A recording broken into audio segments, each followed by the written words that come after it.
Hello viewers, welcome to my YouTube channel Jamira educational point of maths and science. আজকে আমি আপনাদেরকে class 10 এর trigonometry চ্যাপ্টারের চতুর্থ অংশটি বুঝিয়ে দেব। আর ফার্স্ট, সেকেন্ড, থার্ড পূর্বের ভিডিওতে আমি দিয়েছি। তো আজকে আমরা চতুর্থ অংশটিতে কি শিখব? ত্রিকোণমিতির অনুপাত অবেদগুলা শিখব। তো অবেদগুলা আমি এমন ভাবে বুঝিয়ে দেব তোমাদের মুখস্থ করতে হবে না, বুঝে বুঝে আনসার করতে পারবে। মানে অবেদগুলা মনে রাখতে পারবে বুঝে বুঝে, মুখস্থ করার প্রয়োজন হবে না। তো অনেকে আবার মুখস্থ করে, কিন্তু বুঝার পরে মুখস্থ করলে সেটা মনে থাকে ভালো। তাই আজ আমরা প্রমাণ সহ দেখব। তো ট্রিগোনোমেট্রিতে আমাদের যাই কিছু করি না কেন, আমাদের একটা সমকোণী ত্রিভুজের প্রয়োজন হয়। ধরে নিলাম এ বি সি, বি কোণ 90 ডিগ্রি, এ বি সি। তো আমরা জানি কি পাইথাগোরাস থিওরেম ব্যবহার করে যে ac square is equal two ab square plus bc square. এই সূত্রটি আমাদের প্রয়োজন হবে আজকে যদি অবেদগুলো জানতে হয়, যে ac square ab square plus কি ab square plus bc square is equal two ac square. এখন আমরা ওই পাইথাগোরাস থিওরেম ব্যবহার করে যা অবেদ আছে সব অবেদ ওইটা থেকে বের করতে পারবো।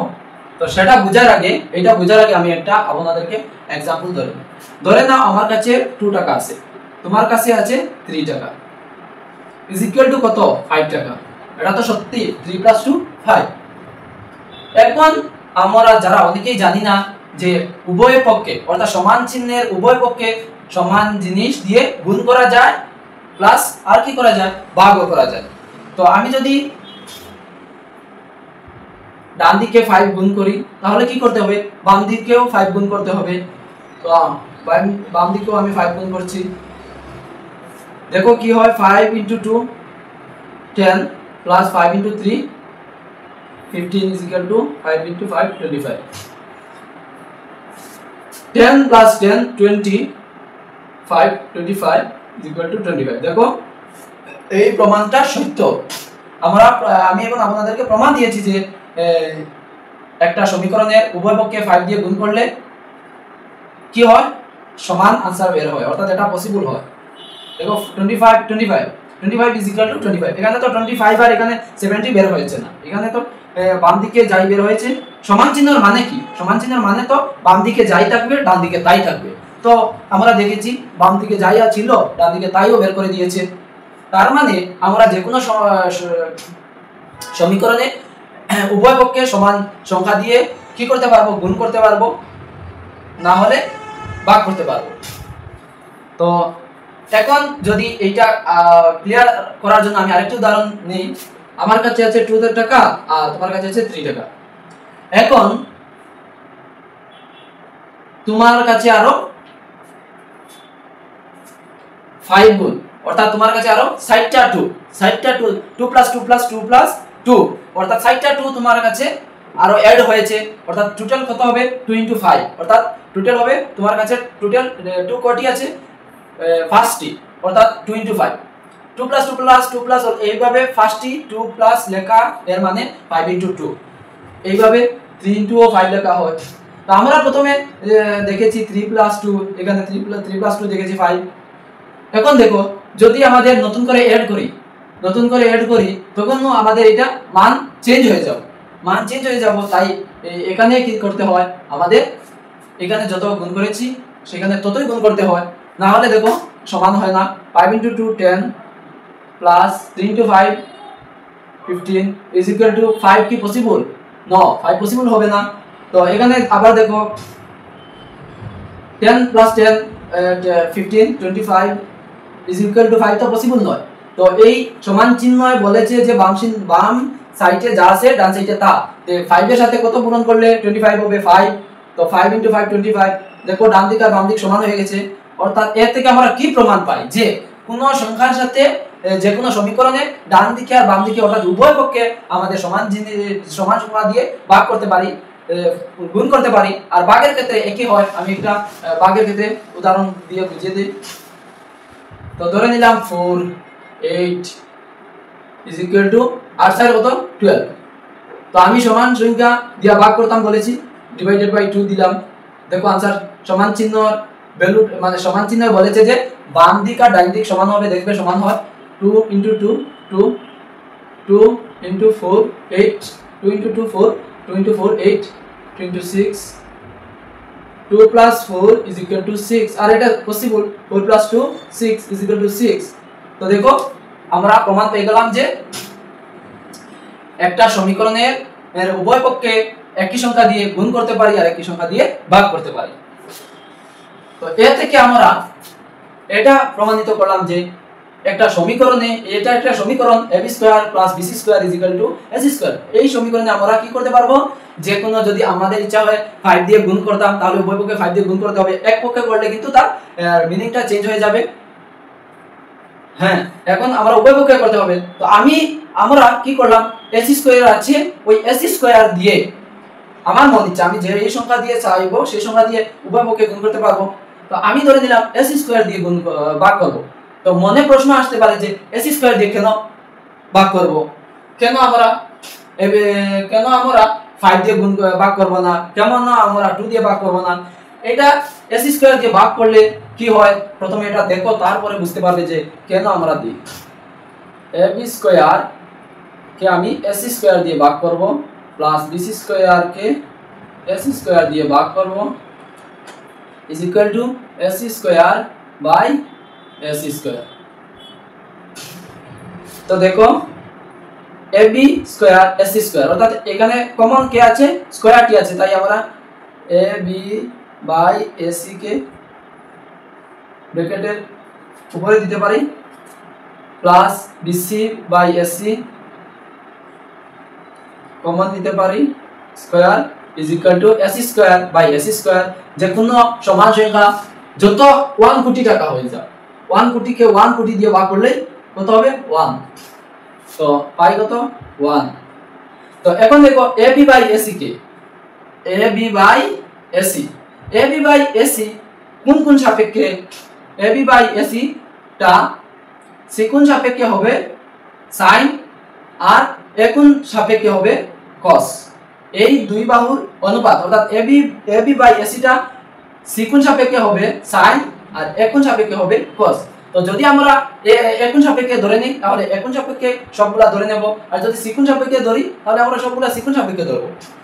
কেন ধরব, একমাত্র কোন দিয়ে কোন দিয়ে ধরব, হ্যাঁ ধরো অসুবিধা নেই। তো আমি কোন দেখব না, কারণ এটাতে মিনিং তো একটাই থাকবে। তো আমি কোন দিয়ে দেখছি, কোন সাপেক্ষে হবে cos a ab by ac হবে cos a স্কয়ার ছিল স্কয়ার দিলাম bc by ac তো bc by ac কোন সাপেক্ষে হবে sin। তো sin a কোন সাপেক্ষে sin এর অনুপাতটির নাম হচ্ছে bc by ac অর্থাৎ বিপরীত বাহু বাই হাইপোটেনাস, আর এখানে যে স্কয়ার ছিল স্কয়ার is equal to 1। তো এখন একটা অবেদ পেয়ে গেলাম।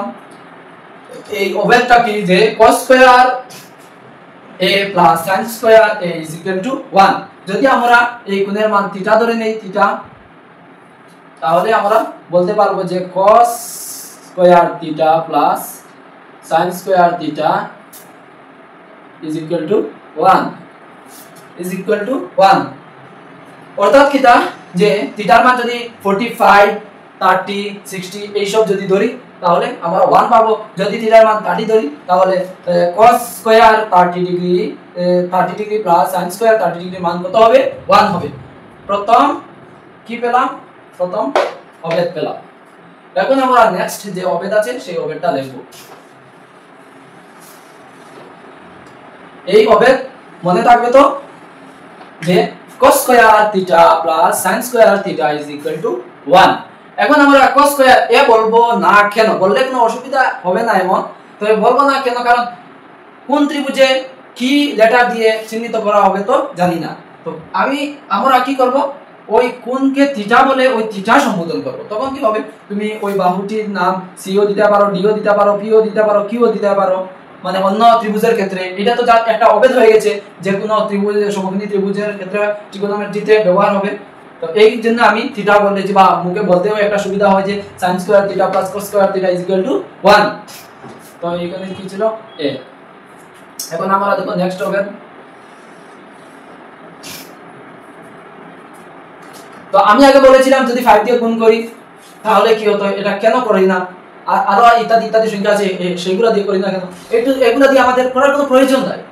আমরা যদি s স্কয়ার দিয়ে পুরোটিকে ভাগ করি তাহলে একটা সুন্দর মডেল পাই। তো সেটি যদি আমরা পাই তাহলে আমাদের ট্রিগোনোমেট্রিতে অনেক সুবিধা হবে, তাই তো আমরা এটা করছি।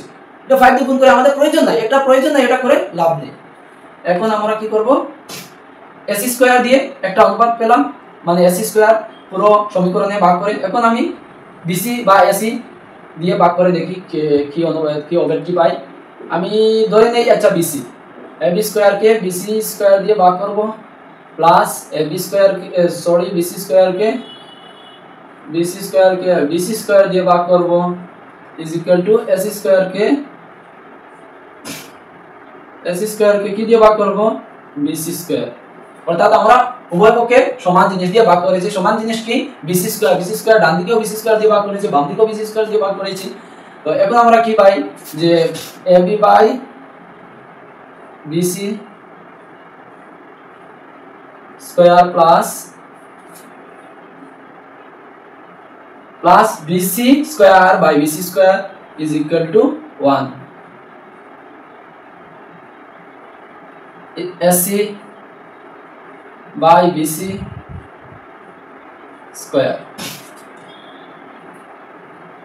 তো ab বাই bc কে ab এখানে কি ছিল, a ছিল, ab by bc ab by bc এখন সাপেক্ষে এই যে অনুপাত ab বাই bc এখন সাপেক্ষে সেই অনুপাতের নাম কি, কট।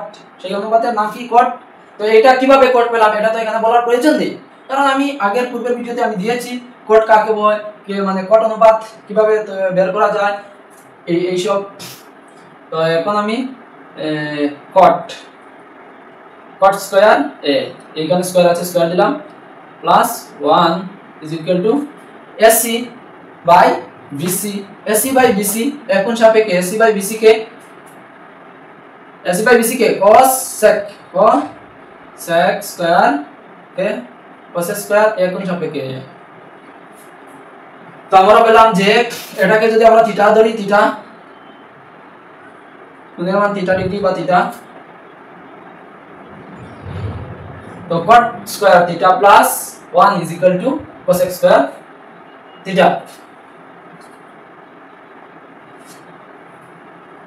তো এইটা থেকে আমরা অনেকটাই বের করতে পারবো যে cos square theta is equal to cot square theta plus 1। এটাকে আরেক রকমেও লিখতে পারি, মানে সংখ্যাগুলোকে এক সাইডে আর এই যে সংখ্যা আছে সংখ্যাকে এক সাইডে নিয়ে যাই, cot square theta is equal to cos square theta, এখানে প্লাস ছিল এখানে মাইনাস আসবে -1। তো আমরা বলতে পারি cot square theta is equal to cos square theta -1। এইভাবে নিজে আরো তৈরি করতে পারো যে cot square theta minus cos square theta is equal to -1। এইভাবে আরো এইটা থেকে মেইন আসলে এইটাই জেনে রাখো। আমরা আরেকটি অবেদ পেয়ে গেলাম, দুইটি এখন পর্যন্ত দুইটি অবেদ পেয়েছি। তো আরো দেখি কি অবেদ পাওয়া যায়।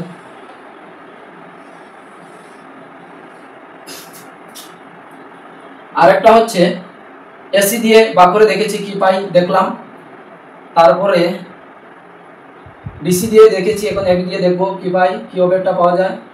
ab square by ab square plus bc square by bc square, sorry bc square নয় ab square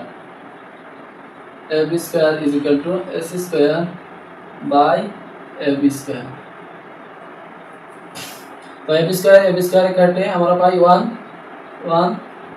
plus BC by AB bracket উপরে 2 ইজ ইকুয়াল টু এসি 2 অর্থাৎ square AC by AB 1 plus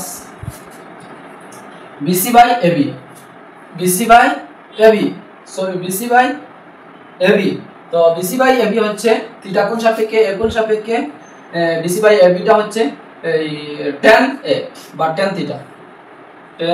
theta square is equal to AC by AB AC by AB এটি sec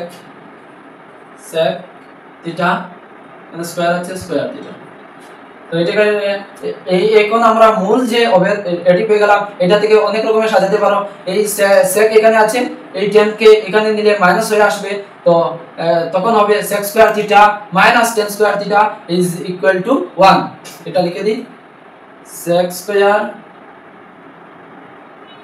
theta minus tan square theta is equal to 1 এখানে sec square theta আছে ওই plus tan square theta এইটা আসবে minus tan square theta আর তো এখানে 1 রেখে দিলাম তো sec square theta minus tan square theta is equal to 1 এটাকে আমি এখানে একসাথে লিখেছি এখানে আরেকটা লাইন না লিখে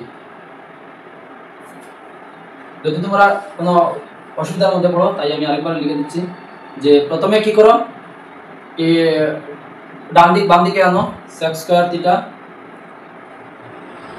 theta is equal to 1 plus tan square theta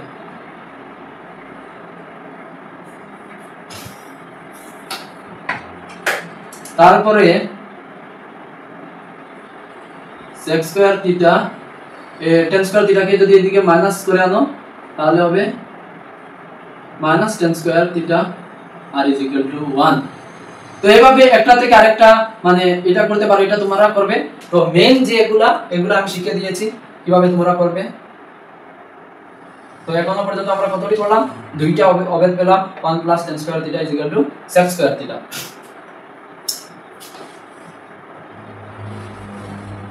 যদি তারপরেও কোনো তোমাদের কোয়েশ্চন থেকে যায় তাহলে আমাকে জানাবে আমি তার সমাধান করিয়ে দেব সরি এটা কেন মুছিয়ে দিলাম b square plus bc square is equal two ac square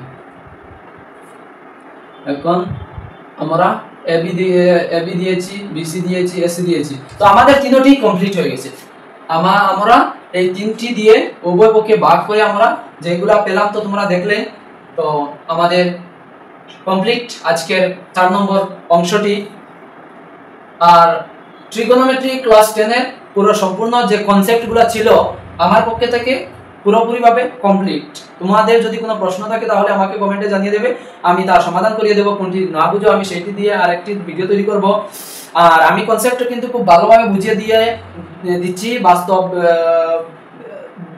বাস্তব উদাহরণ দিয়ে তোমাদেরকে ভালোভাবে বুঝিয়ে দিয়েছি তাই আমি কিন্তু অঙ্ক করিয়ে দিব না তোমাদের যদি বিশেষ কোনো অঙ্কের প্রয়োজন হয় যে এটা সমাধান পারছি না কোনো কারণে তখন আমি সেটি করিয়ে দিব কারণ আমি যদি তোমাকে বুঝিয়ে দিই 2 এর সাথে 3 যোগ করো এটা যদি বুঝিয়ে দেই তাহলে তো তুমি সব নিয়মের যোগ অঙ্ক পারবে নিয়ম একটি থেকেই যে কোনো অঙ্ক করা যায় তো আমি যদি এই কনসেপ্টগুলো দিয়ে যদি অঙ্কও করিয়ে দেই তাহলে তোমরা কি আর বুঝলে যদি না বুঝছো তাহলে আমাকে জানিয়ে দিও কোনটা বুঝছো না ঠিক আছে আবারও বুঝিয়ে দেব হয়তো কোনো একটি ভুল হতে পারে মানে তোমাদের বুঝতে তাহলে দেখা হবে পরের ভিডিওতে ইনশাআল্লাহ।